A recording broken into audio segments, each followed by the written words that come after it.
મહેસાણામાં આમ આદમી પાર્ટીના જિલ્લા પ્રમુખ જયદેવસિંહ ચાવડાને ગાંધીનગરમાં યોજાનાર સત્યાગ્રહમાં ભાગ લેતા અટકાવવા માટે વહેલી સવારે તેમના નિવાસસ્થાનેથી પોલીસે ડિટેઇન કર્યા હોવાનો આક્ષેપ કરવામાં આવ્યો છે।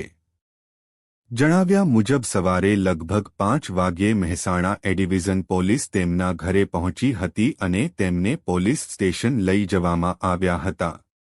દિવસભર તેમને એ ડિવિઝન પોલીસ સ્ટેશન ખાતે રાખવામાં આવ્યા હોવાનું પણ જણાવાયું છે।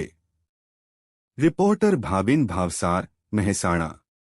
શું કહેશો, આજે ડિટેન કરવામાં આવ્યા?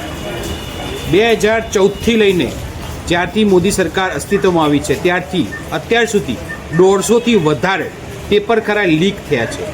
આ પેપર લીક થવા માટે જરૂરી છે કે એ લોકો જે પેપર લીક કરતા હોય એ લોકો સિસ્ટમનો ભાગ હોય, અને આ સિસ્ટમનો ભાગ ત્યારે જ થઈ શકે જ્યારે મંત્રી લેવલના લોકો એના અંદર ઇન્વોલ્વ હોય।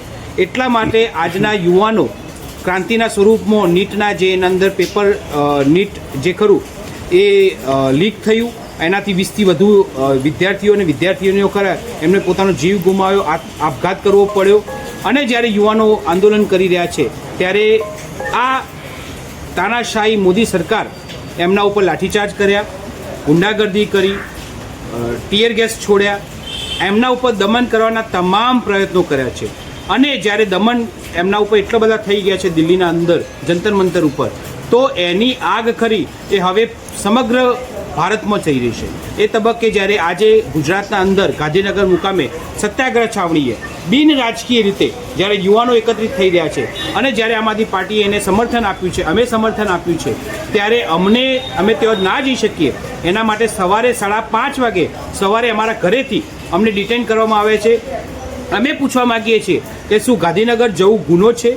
શું આ તાનાશાહી નથી? અને આ તાનાશાહી છે તો હવે આ યુવાનો ખરા એ હવે બદલો વોટના સ્વરૂપમાં આપો અને આ તાનાશાહ ભાજપ સરકારને દૂર કરો।